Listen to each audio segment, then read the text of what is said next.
Of course, if you make this bread from scratch, it's gonna make your shawarma sandwiches, falafels, gyros so much better. But the special thing about this bread is that it balloons in the oven, and the kid inside of me and you literally will lean down and look at the oven and see each one of them ballooning, and somehow it makes you happy.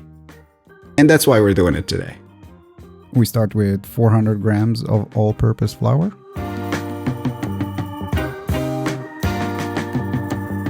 240 grams of room temperature water, 16 grams of olive oil,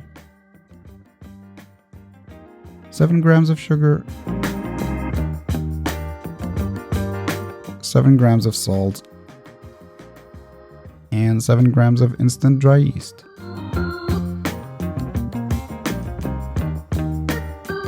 Add the yeast to the flour and mix them together. Then add the salt and sugar, and then mix everything. On low speed, add your olive oil, and then slowly add the water until the machine forms a dough ball. You can of course knead the dough by hand, and that will be the only way. The bread will be calorie-free. But since I already invested in this expensive kitchen machine, I'll knead the dough on medium-high speed for 15 minutes.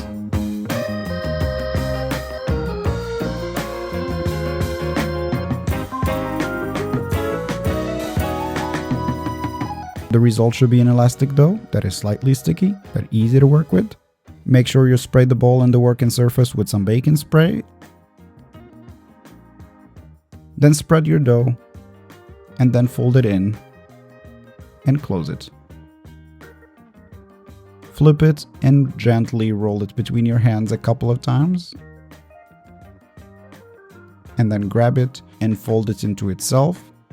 The surface should not tear apart. If it stays smooth, you know the dough is properly kneaded. Give it one more spin on the surface and then transfer it into a bowl. Spray the top, cover with plastic and the towel, and then let it rest on the kitchen top for 45 minutes or until it doubles in size. If your kitchen is cold, you might have to let it rise for more than 45 minutes, so just keep an eye on it.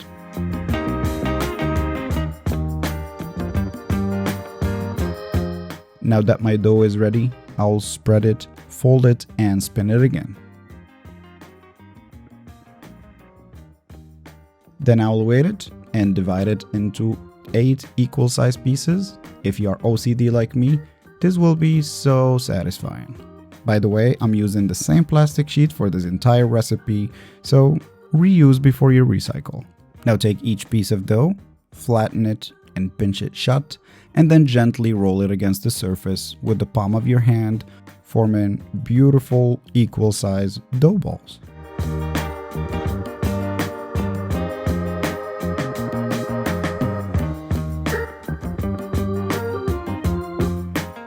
Cover them and let them rest for 10 minutes on the kitchen counter.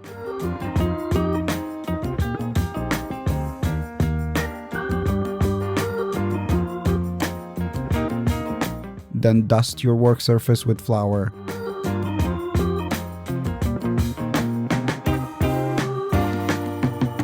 And flatten each dough ball with a rolling pin and make sure to flip it a couple of times.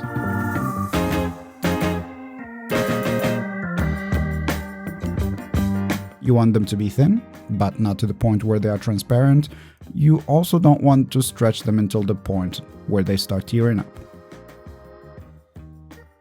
Make sure you grease your baking paper sheet so that it's easy for them to spring and fully inflate in the oven.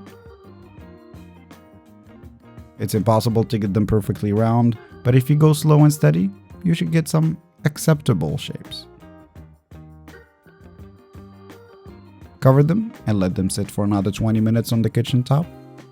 Meanwhile, preheat your oven to top and bottom heat at 250 Celsius or 500 Fahrenheit with a flipped oven tray inside. Now I do have a pizza stone, but I want to prove that you can also cook them without it. Spray them with water and put them near the bottom of your oven.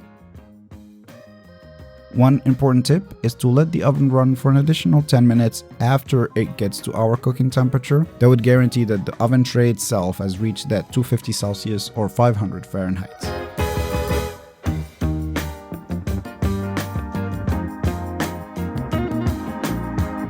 Cook them for roughly 2 to 3 minutes and then flip them to the other side and cook for another 2 or 3. You need to keep an eye on them because at this temperature, they can go from perfect to burned in few seconds. Once fully cooked, make sure to cover them immediately with a towel so that they soften, and then you can use them once they're fully cold and soft. Mine are slightly crispy because I had to take photos and videos of them for the YouTube, but yours should be perfectly soft and easy to fold. I made some falafels with mint yogurt, pickled turnips, and parsley, for which I will leave you the link on the upper right corner, and they were absolutely fantastic. So make your fresh Arabic bread and serve it as a side or the perfect conduit for so many delicious Middle Eastern goodies. And enjoy. Thank you so much for watching until the end. I have plenty of other videos for which you can use this bread: mutabbal, hummus, shawarma, falafels. Feel free to check them out. If you have any questions, leave them in the comment section, and I'll see you next time or in another video. Take care.